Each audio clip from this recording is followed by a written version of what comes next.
So today I want to show a couple of stretches and things you can do around the house to help you release your low back and hip and glutes. I know we hold a lot of tension here, especially when we're sitting a lot. There's a lot of pressure and the muscles are just kind of like bound up. So I want to show a couple of things that we can do to get some of that tension out. So one of the things is find a seated position, and we're going to bring the right leg first up onto the quad of the left leg. And so you're kind of making this shape of this 90-degree angle here, and you can hold on to the ankle with your left hand and keep your foot active. So kind of like engaging through the whole body. All of the muscles are kind of aware of what's happening here.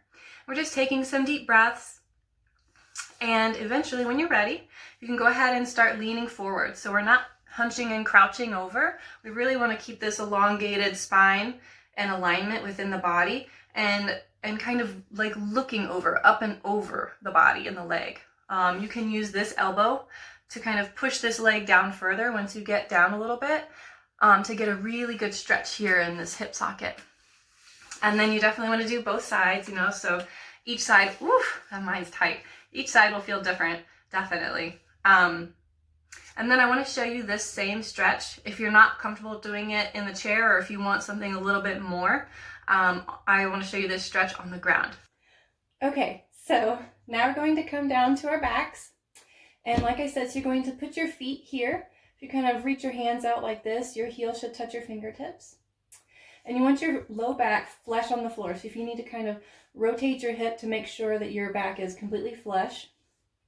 And you want to be sure to keep your shoulders on the ground and relaxed, and not to crank up your neck. Just leave it on the floor, leave it relaxed, let it chill.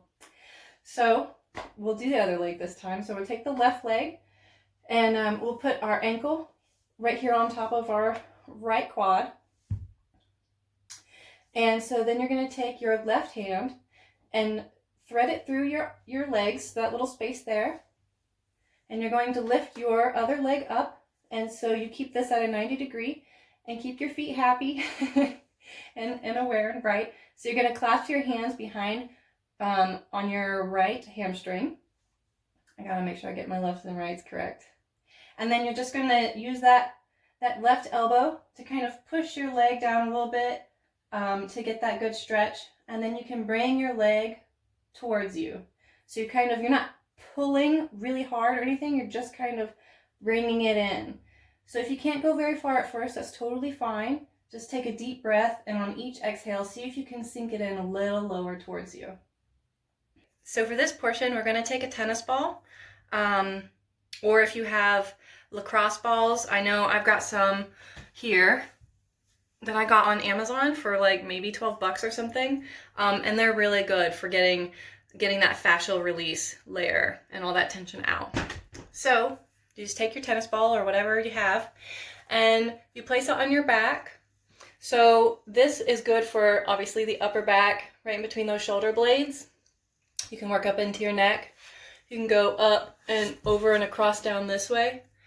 But for your low back, you can press it there right next to your spine. You really want to avoid any area on this side because that's where your kidneys are. It's very sensitive, cannot take any pressure at all.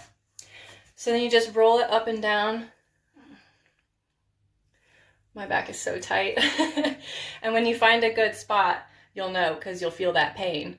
But the longer you hold it there and you just push your body weight against it, breathe in and out, it will release and it feels so much better. You can also do this on the ground, sitting down. You can sit down and use it on your glutes. You can lay down and use it on your back, rolling up and down, or if you have a foam roller, that works excellent as well. But I definitely want to hear from you guys. I'm going to be posting a video here soon about how to do the splits within 3 days, and I know it's like, who cares, who wants to do the splits, but I mean, what else better is there to do right now? So I'll be posting that here soon. And yeah, today marks 30 days quarantined for me, so I know how you guys are feeling. But just keep the comments coming. I'd love to hear from you, and let me know if there's any videos or anything that you would like me to post or make a video about or share anything that I might know. All right, cool. Have a great day. Bye.